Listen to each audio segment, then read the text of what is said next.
Durante debate na TV Senado sobre o anteprojeto de lei que propõe uma nova lei do impeachment, o senador Plínio Valério enfatizou a forma como o projeto, criado sem a participação de qualquer legislador eleito, serve para blindar os ministros do Supremo Tribunal Federal, dificultando ainda mais que eles sejam processados por crime de responsabilidade.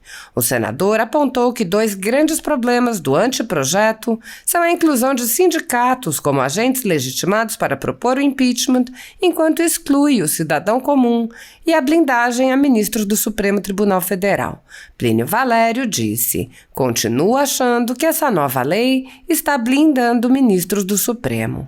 O professor Heleno Torres, um dos autores do anteprojeto, negou que haja qualquer blindagem, afirmando que há até mais tipos penais. O senador respondeu que, mesmo com mais tipos penais, existe a blindagem quando o anteprojeto prevê a punição dos autores de pedidos de impeachment.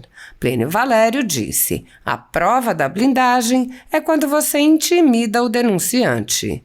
O senador também respondeu à afirmação de Torres de que teria havido uma ampliação do rol de denunciantes com o aumento de responsabilidades. Plínio Valério mostrou que o anteprojeto aumenta a desigualdade e blinda os ministros, impedindo que um ministro seja punido por erros, enquanto pune o cidadão que errar. O senador disse: "Ele errou? Pode. E o cidadão vai ser punido se não for adiante."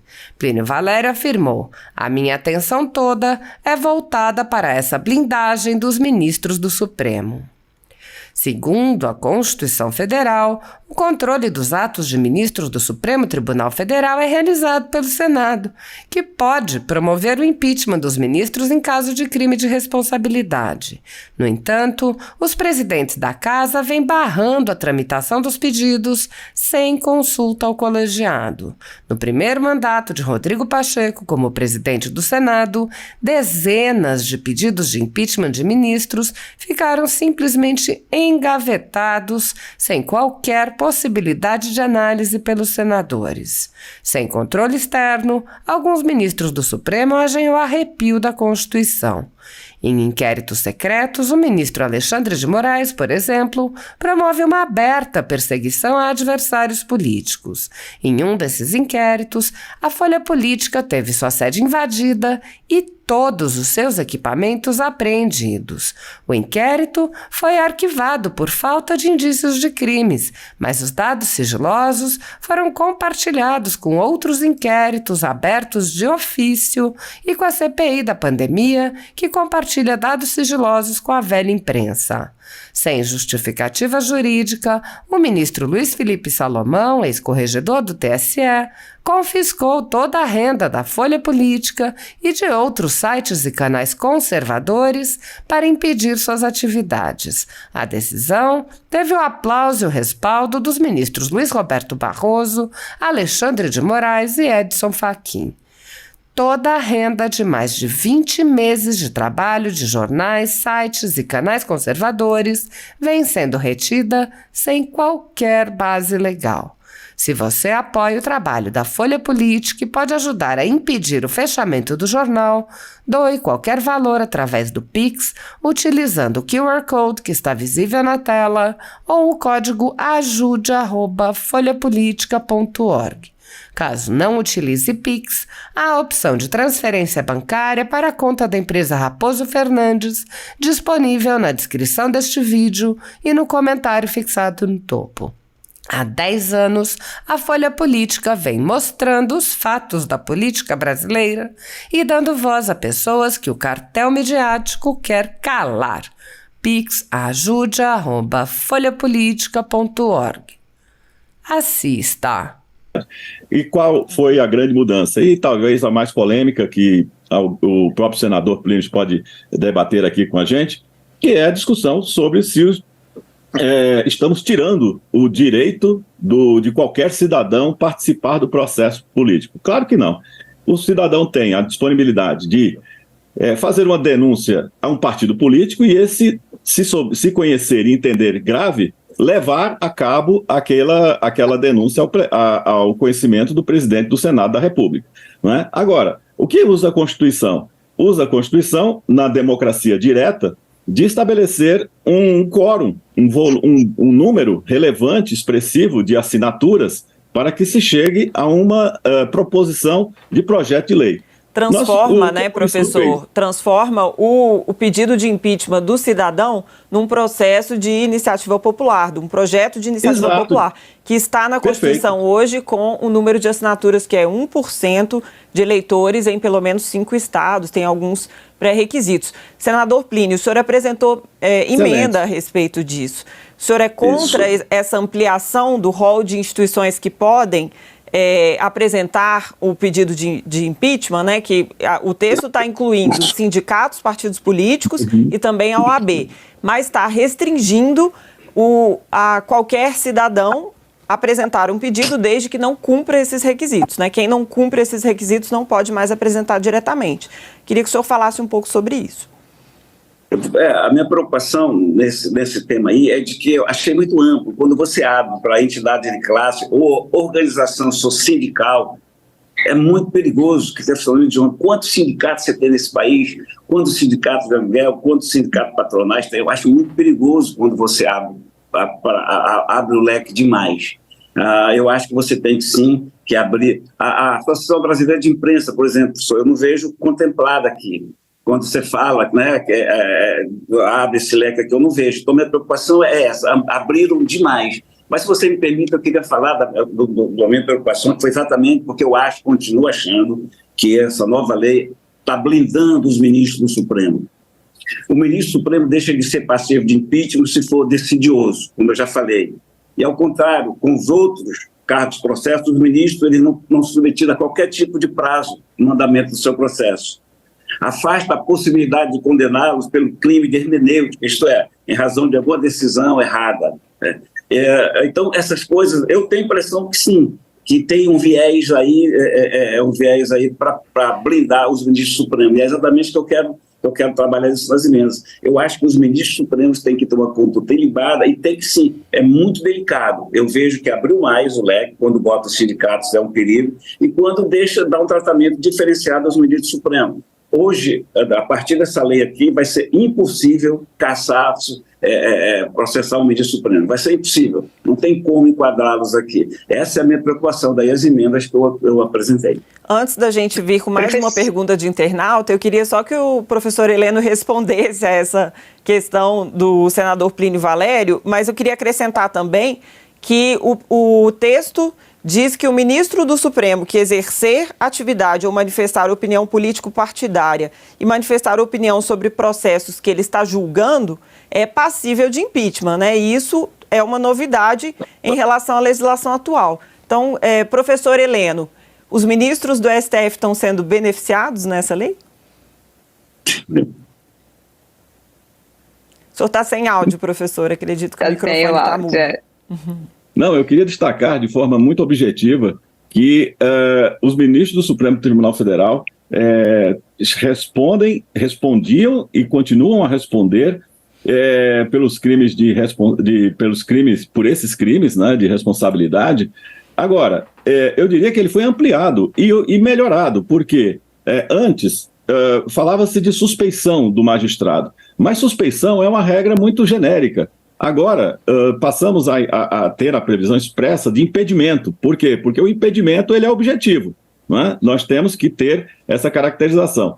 Eu me lembro de um debate durante a Lava Jato que o então magistrado Sérgio Moro reclamou no Senado da República, não é? Justamente para evitar que fosse convertida em lei uma disposição que previa, digamos assim, punição a esse crime hermenêutico, né, de hermenêutica. Ou seja, se o magistrado erra, ele não pode ser punido por esse motivo. E eu acho que isso está muito claro, desde os debates de Rui Barbosa, no início dos tempos da República, né, de que, de fato, os magistrados podem errar como qualquer ser humano, né, mas eu acho que isso levar a um crime de responsabilidade é muito sério. E naquilo que foi colocado, quer dizer, são crimes. Participar de julgamento sabendo estar impedido, exercer atividade político-partidária ou manifestar opiniões dessa natureza. manifestar-se por meio de comunicação opinião sobre processos ou procedimentos pendentes de julgamento, ressalvado aqueles da função jurisdicional, exigir, solicitar, receber ou aceitar promessa de vantagem devida.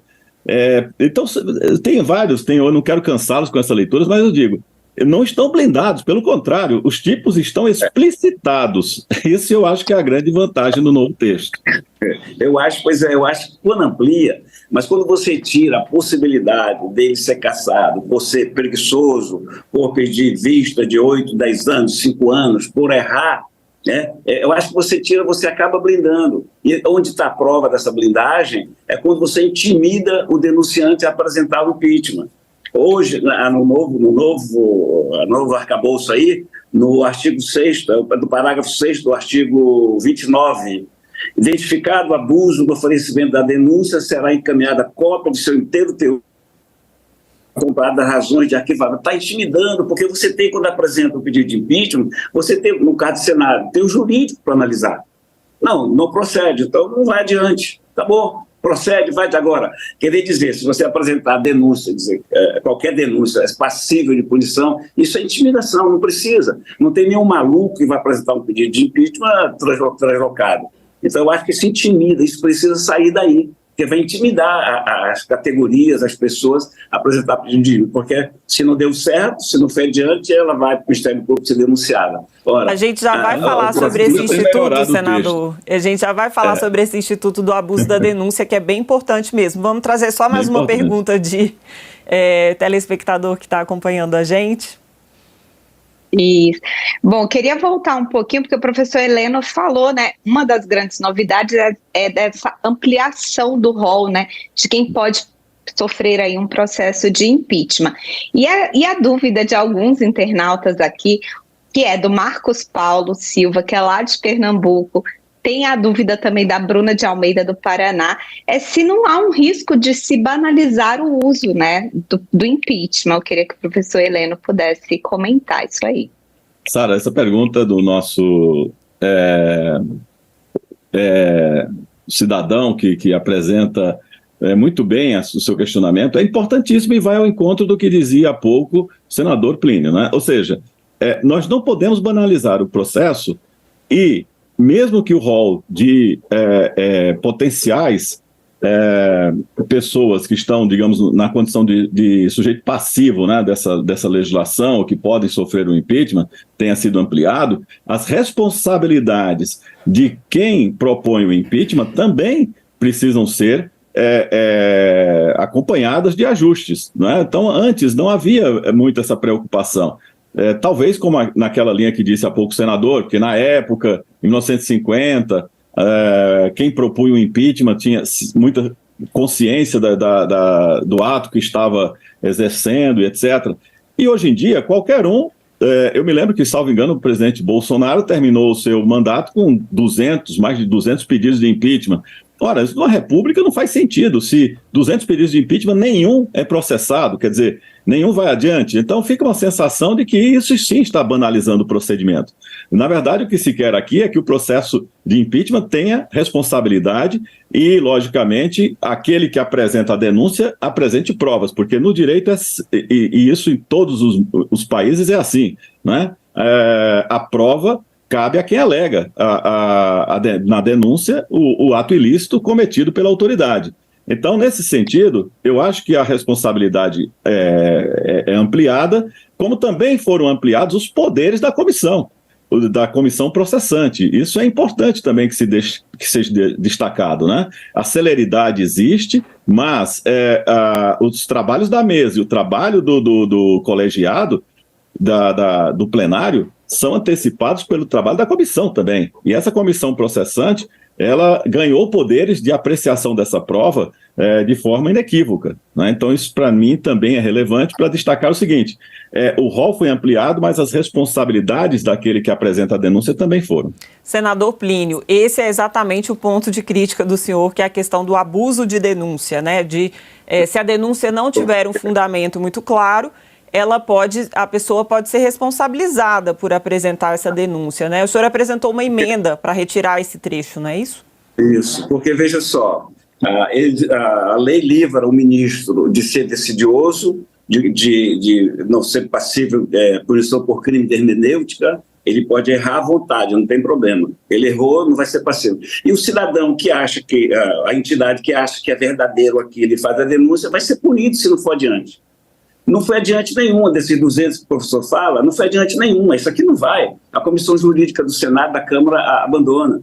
Então, ao mesmo tempo que você livra o ministro, ele pode errar à vontade, ele pode interpretar a Constituição e errar à vontade, e a entidade, o cidadão, não pode errar, vai ser punido. Então, essa desigualdade, por isso que eu falo, a minha queixa toda, professor, a minha atenção toda é voltada para essa blindagem dos ministros do Supremo. Então, por isso que a gente faz emenda, mas é igual o professor diz, discutir, apresentar emendas, discutir, tirar, fazer o melhor possível disso aí. Então, eu estou tentando citar. Claro. Que é o seguinte, veja, o fato de apresentar a denúncia não leva à punição. O artigo 28 deixa claro que a denúncia é acompanhada de elementos indiciários mínimos ou da declaração de impossibilidade de apresentá-los com a indicação de como podem ser encontrados. Então, veja, na verdade, claro, às vezes a pessoa não tem nem acesso àquelas informações, são documentos sigilosos, vamos pensar aqueles crimes, né, contra a soberania do Estado. Então, nesse caso, muitas vezes o cidadão ou a autoridade que faz a denúncia não tem os elementos, mas ele tem condições de dar, condições de indícios mínimos para que o processo comece.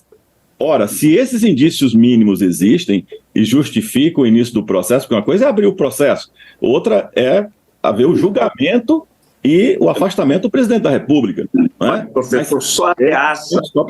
Isso não vai ser motivo de.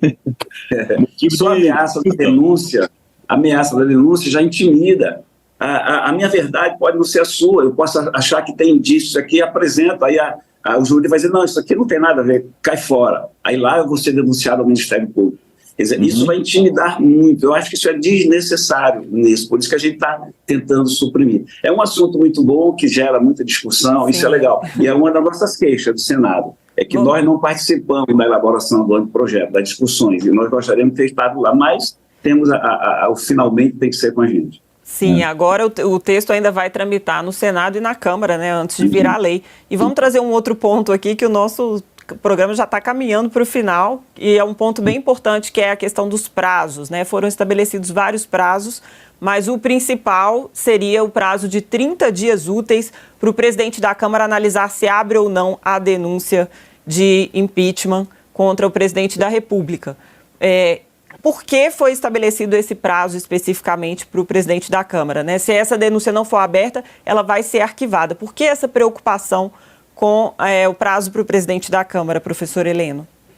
Olha, excelente essa pergunta também, porque é o que nós temos hoje, ou seja, se apresentada uma denúncia com elementos indiciários suficientes para dar início à abertura do processo de impeachment, e ele não vai adiante por silêncio do presidente da Câmara, né, o projeto, como está hoje, o projeto do senador Rodrigo Pacheco, né, mantém essa condição de esse silêncio tem eficácia, ou seja, é como se nesse prazo ele tem um indeferimento tácito, tá certo? Então, passados 30 dias, tem-se um indeferimento tácito.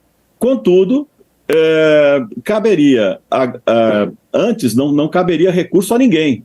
Agora, o que nós criamos? O que foi criado pela comissão, e nesse ponto o ministro Ricardo Lewandowski fez um trabalho primoroso, num debate muito profundo sobre essas condições de procedibilidade, e aqui temos exatamente essa preocupação, ou seja, arquivamento da denúncia por si só seria suficiente? Claro que não, mas podemos submeter isso à deliberação da mesa. Então é nesse ponto aqui que a deliberação do presidente pode ser de encaminhar a mesa, para a mesa deliberar, não ele pessoalmente, mas a mesa deliberar como um todo. Agora, se houver o silêncio, se for mantido como indeferimento tácito, aí nesse prazo de 10 dias que nós temos aqui previstos, né, a partir da publicação, 1/3 do plenário da Câmara de Deputados não é, pode propor por líderes. Esses líderes não são muitos, eu quero destacar, ou seja, aqui a previsão, senador, é interposto por 1/3 da composição da respectiva casa ou por líderes que representem este número. Então, perceba que não é necessário que 130 pessoas estejam no plenário pedindo pela continuidade do impeachment. Os líderes representativos desse número podem chegar a essa solução. Professor, e aí, a gente votado, só tem mais 1 minuto. Eu queria que o senador falasse também sobre essa questão rapidamente, se isso tem chance de passar na Câmara dos Deputados. Veja bem, isso é um avanço, você dá prazo, porque não engaveta e não serve motivo de chantagem do presidente. É ótimo isso aí. Mas por que não se exige o mesmo do ministro Supremo? Eles podem errar à vontade, ser decidiosos e não tem punição para ele, não é passivo de cassação. Então, esse tratamento diferenciado, agora, é isso que o professor falou, é um tremendo avanço. Prazo é fundamental. A minha queixa toda, para encerrar, nacionalmente, esses 20 segundos, é exatamente esse. Eu estou no olhar para o ministro Supremo, porque eu acho que houve uma intenção de blindar, não dos que participaram, mas deliberadamente do presidente, que foi o Lewandowski, e da relatora, que foi assessora do ministro Lewandowski. Naturalmente, ele teve um viés lá olhando para o Supremo. E é contra isso aí, esse exagero, que a gente vai tentar tirar. Um grande abraço, foi um prazer participar com você, professor. Um abraço. Está que eu pessoalmente não concordo, mas respeito a opinião do senador, mas não concordo. Senhoras senadores, senhores senadores, volto ao assunto que a gente tratou meses atrás sobre aquele anteprojeto formalizado, sugerido por uma comissão de notáveis nomeadas pelo nosso presidente Rodrigo Pacheco para tratar sobre o processo de impeachment, alegando atualizar, e eu alertei na época, a ousadia, ao mesmo tempo a infantilidade de quem fez o anteprojeto achar que nós, senadores, pudéssemos aceitar esse tipo de coisa.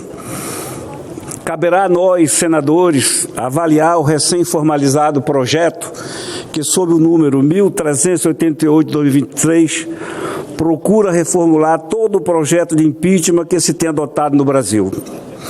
Alega que se deseja modernizar a Lei 1079 de 1950, supostamente anacrônica, a que trata do impeachment. Essa missão foi atribuída a um ministro do Supremo Tribunal Federal, Ricardo Lewandowski. Por certo, claro, parte interessada nisso, que por sua vez confiou a relatoria a uma assessora sua. A gente falou sobre isso aqui há meses atrás. Não poderia dar em outra coisa. O texto que agora tramita oficialmente no Senado Federal revela extremo viés ideológico, ou melhor, viés político partidário. Um exame superficial já basta para escancarar esse viés. Tomemos apenas o exemplo. No atual modelo de impeachment, admite-se que o cidadão comum possa solicitar a abertura de processo por crime de responsabilidade de nossas autoridades. Pode-se argumentar que haveria aí abertura ampla demais, é o que eles podem alegar. A alternativa desse projeto apresenta no seu artigo 26, porém, é adotar-se os mesmos requisitos da iniciativa legislativa popular. No âmbito federal, portanto, corresponderia hoje a bem mais de 1,560 milhões de cidadãos. Não mais só um, teria que ter mais de 1,5 milhão. Haveria, então, o intuito de dificultar a abertura de projeto de impeachment? Não exatamente. No início anterior desse mesmo artigo, permite-se que ofereça denúncia, olhem só, o cidadão já não pode mais, tem que ter 1 milhão e pouco de cidadãos, mas agora esse projeto está admitindo que se permita ofereça denúncia a partido político com representação no legislativo, qualquer um partido. A OAB também pode, e também entidade de classe ou sindicato, desde que com alcance nacional ou estadual. O cidadão tem que ser mais de 1 milhão, mas qualquer sindicato que tenha 5 anos de existência vai poder fazer. E nós sabemos a que esses sindicatos são filiados, a qual partido são filiados. Em outras palavras, seria impossível o protagonismo de uma entidade como, por exemplo, a Associação Brasileira de Imprensa, já não pode mais fazer. Que ela já teve, inclusive, papel histórico nesse processo, mas se permitiria a abertura mediante iniciativa de qualquer sindicato estadual, por mais modesto que seja. O objetivo político partidário, que eu digo, é, nesse caso, mais do que óbvio, pelo menos para mim. pelo menos para mim, que não uso viseira, que não tenho tapa-olho. Já preparei uma série de emendas visando corrigir as inúmeras distorções no projeto do ministro Lewandowski, e essa é, obviamente, uma delas. Seria fácil listar dezenas de absurdos desse texto. Eu vou selecionar mais um exemplo. No artigo 7º, inciso 9º, capitula-se como crime de responsabilidade, abre aspas, está lá no projeto, constituir, organizar, integrar, manter, financiar ou fazer apologia de grupos armados, civis ou militares contra a ordem constitucional e o Estado democrático, fecha aspas. Parece razoável, né? No entanto, essa redação exclui o estímulo ou pertinência a qualquer grupo armado, desde que ele não atue escancaradamente contra a ordem constitucional ou o Estado democrático. Ou seja, o PCC pode apresentar um pedido de impeachment e a ABL não pode. E um cidadão comum também já não pode mais. A participação em um PCC ou um grupo congênere, entre muitos outros que agridem o povo brasileiro. Mais uma vez, a intenção dos autores do texto se expõe, pois não é só o caso do PCC, que está liberado a prevalecer esse texto. E eu estou aqui, realmente, para você brasileiro, saber do que se trata isso. É um alerta ao Senado? Não tem essa ousadia de alertar os senadores, cada um sabe o que faz, todos aqui são preparados. Mas daqui eu quero alertar a população brasileira que esse projeto não visa apenas dificultar a abertura de processo de impeachment, mas, na prática, impedir sua tramitação, ao colocar dezenas de novos obstáculos. Isso se evidencia no que se refere aos ministros do Supremo Tribunal Federal, e aqui que está a volta do anzol. Está exatamente aqui para blindar os ministros do Supremo Tribunal Federal. O novo texto contido no projeto deixa de capitular, olha só, entre os crimes de responsabilidade referidos aos ministros, comportamento hoje incluído na lei que se quer derrubar. Ao mesmo tempo, inclui o Ministério Público e os comandantes militares, ou seja, livra a cara dos ministros do Supremo, mas inclui lá nesse projeto o Ministério Público e comandantes militares. Em outro paradoxo, o projeto inclui a permissão de responsabilizar. Olha só, que coisa mais maluca. Em outro paradoxo, o projeto inclui a permissão de responsabilizar criminalmente quem oferecer denúncia sem fundamento. Esse mecanismo objetiva conter o excesso de pedido de impeachment por motivação políticas visto nas últimas décadas. Assim identificado, abuso no oferecimento de denúncia, seja solicitado na ação do Ministério Público a partir das razões do arquivamento para apuração de eventual responsabilidade criminal de quem apresentou requerimento contra a autoridade. Usa-se assim o conceito de abuso do direito de denunciar. É um escândalo isso.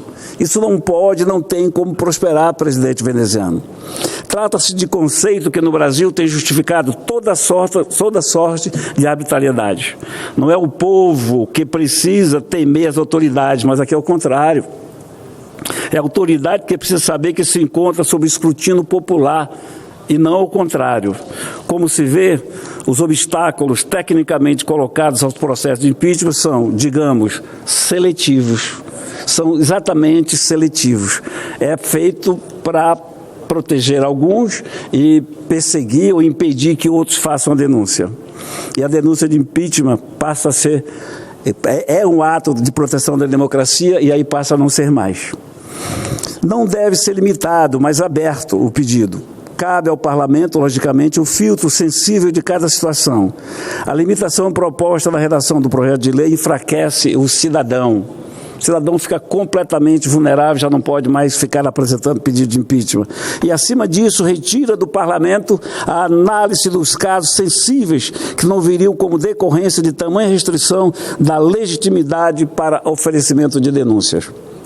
É dever nosso, no Congresso Nacional, ponderar cada elemento contido no projeto da lei para que essa pretensa renovação do Instituto do Impeachment se converta em um avanço democrático.